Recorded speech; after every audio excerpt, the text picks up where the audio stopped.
የቸገረን የወልቃይት አካባቢ ነው። ጠቅላይ ሚኒስትር አብይ አህመድ እኔ አልወስንም፣ የወልቃይትን ጉዳይ እናንተም አትወስኑ። የሚወስነው የዚያ አካባቢ ህዝብ ነው። ከፓርላማ አባላት ለቀረቡላቸው ጥያቄዎች ማብራሪያ የሰጡት ጠቅላይ ሚኒስትር አብይ አህመድ በተፈናቃዮች ጉዳይ ተናግረው በስፋት ስለ ወልቃይት ጉዳይ ማብራሪያ ሰጥተዋል። ዝርዝር መረጃ አለን፣ እንመለስበታለን። እውነተኛ ሰላም እንዲመጣ ከተፈለገ መንግስት አፈንግጠው ከሚወጡ ታጣቂዎች ጋር ከመደራደር ለምንድን ነው ብዙ ጦር ሰራዊት ካላቸው እና በአግባቡ ከተደራጁ ታጣቂዎች ጋር እውነተኛ ድርድር አድርጎ ለሀገራችን ሰላም የማያጎናጽፈው? መንግስቶ የውስጥ ሰላምን ሳያረጋግጥ በተደጋጋሚ የሚነሳውን በርካታ የልማት ጥያቄ፣ የወደብ ጥያቄ፣ ስኬታማ ምርጫና ሀገራዊ ምክክር እንዴት ሊያሳካ ይችላል ሲሉ ትችት አዘል ጥያቄዎችን የአማራ ብሔራዊ ንቅናቄ አብን የፓርላማ ተመራጭ የሆኑት ዶክተር አበባው ደሳለው አቀረቡ። የህዝብ ተወካዮች ምክር ቤት 10ኛ መደበኛ ስብሰባውን ጠቅላይ ሚኒስትር አብይ አህመድ በተገኙበት እየተካሄደ ይገኛል። ጠቅላይ ሚኒስትሩ የመንግስትን የ2018 በጀት ዓመት የስድስት ወራት የሥራ አፈጻጸም ሪፖርት የሚያቀርቡበት ሲሆን ከምክር ቤት አባላት ለሚነሱ ጥያቄዎች ዝርዝር ምላሽንም እና ማብራሪያዎችንም ሰጥተዋል። የአማራ ብሔራዊ ንቅናቄ አብን የፓርላማ ተመራጭ የሆኑት ዶክተር አበባው ደሳለው ያቀረቡት ጥያቄ ይህንን ይመስላል። የሰላም እጦት በዋነኝነት ግጭት ባለባቸው በአማራ፣ በኦሮሚያ፣ ትግራይ እና ጋምቤላ ይስተዋላል። ነገር ግን ግጭት በሌለባቸው የዲሞክራሲ መብታቸውን ለማስጠበቅ በሚሞክሩ የመዋቅርና የማንነት ይከበርልን ጥያቄ ባነሱ ግለሰቦችም ከፍተኛ የሰብአዊ መብት ጥሰት እንዳለ ለምሳሌ በደቡብ ክልል አባላት በተደጋጋሚ ጊዜ ይጠቀሳሉ። ይህንን የሰላም እጦት ለመቅረፍ በተደጋጋሚ ጊዜ የታጠቁ ኃይሎች መካከል እውነተኛ ድርድር እንዲደረግ፣ የፖለቲካና የህሊና እስረኞች እንዲፈቱ፣ የንጹሐን ጥቃት እንዲቆም ላለፉት 3 ዓመታት ወትውተናል። ሆኖም መንግስት ቀደም ብሎ ከኦሮሚያ ታጣቂዎች ጋር በቅርቡ ደግሞ በአማራ ክልል ከሚንቀሳቀሱ የታጣቂ መሪዎች ጋር ድርድር አደረግኩ ቢልም ምንም የተሻለ የሰላም ሁኔታ እንደሌለ ነዋሪዎች ይገልጻሉ።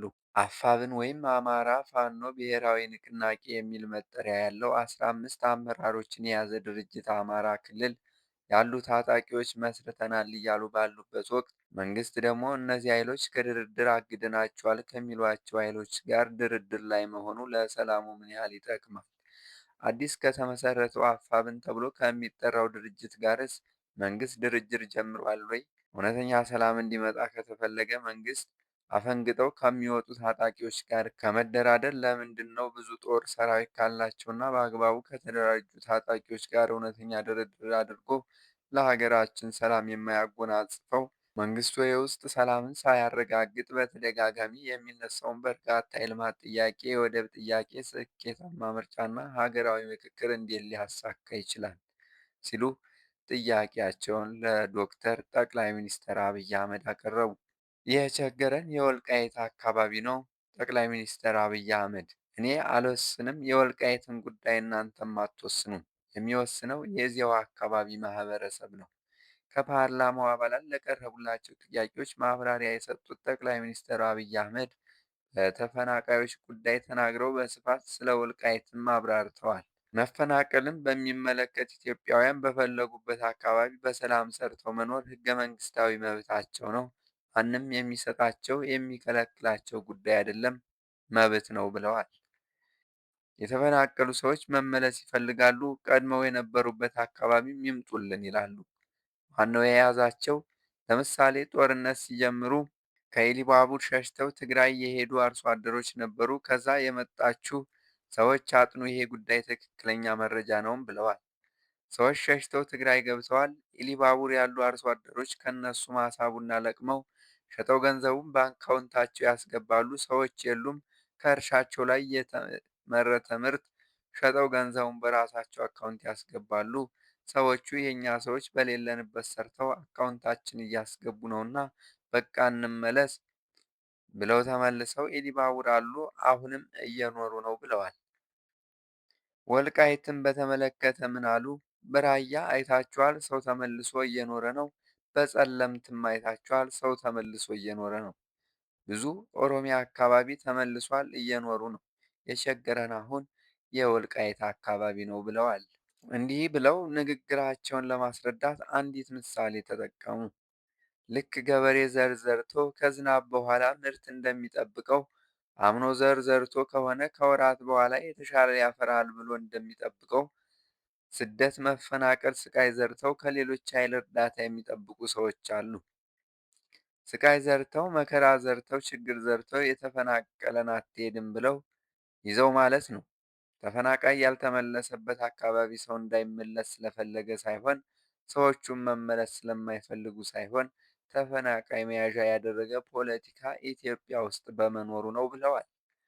ልክ መንገድ ላይ ስትሄዱ የኔ ቢጤዎች ልጆቻቸውን መለመኛ እንደሚያደርጓቸው ልጆቻቸውን ታቅፈው ይለምኗቸዋል። ልክ ብር ስትሰጧቸው ልጆቻቸውን ተቀበል ተቀበይ ይላሉ። ከተቀበሉና ከሄዱ በኋላ ወዲያውኑ እነርሱ ይቀበሏቸዋል። የኔ ቢጤዎች ልጆቻቸውን መለመኛ እንደሚያደርጓቸው ሁሉ አንዳንድ ፓርቲዎች ተፈናቃይ የራስ ሕልውና ማቆያ ያደርጓቸዋል ሲሉ ፓርቲዎቹንና ፖለቲካ አባሎቹን ተችተዋል።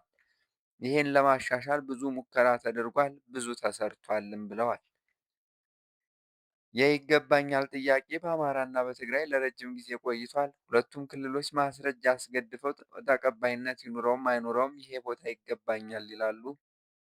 ፌዴራል መንግስት እያለ ያለ ሰው አይፈናቀልም፣ ወደ ነበረበት ይመለስ፣ ራሱን ያስተዳድር፣ ራሱ ይወስነው ነው።